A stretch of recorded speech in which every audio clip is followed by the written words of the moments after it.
Tak, čo sa mňa týka, a ja síce veľmi rada sedím v aute, ale za volantom som ešte nikdy nesedela.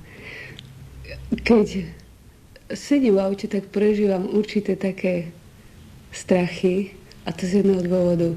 Videla som v živote už hodne takých nepríjemných, dá sa povedať, karambolov, menších, horších.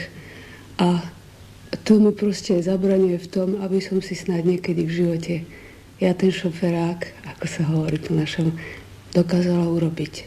No, nechcem dlho napínať tých, ktorí vás, hádam, nepoznali podľa hlasu civilného. Je to naša popredná slovenská speváčka Evička Kostolániová.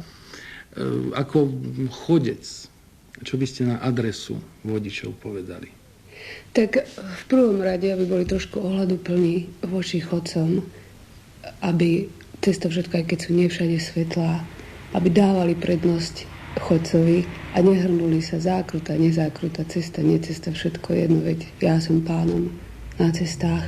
Treba byť trošku ohľaduplný. A čo sa týka chodcov, takisto, aby si zase nemysleli, že keď ja prechádzam cez cestu, každý mi musí dať prednosť. A čo do tých ďalších rokov v zákrute? Ak mám hovoriť za slovenských spevákov, tak želám milej zákrute čo najmenej nepríjemných správ a radšej viacej tej veselej a zábavnej hudby.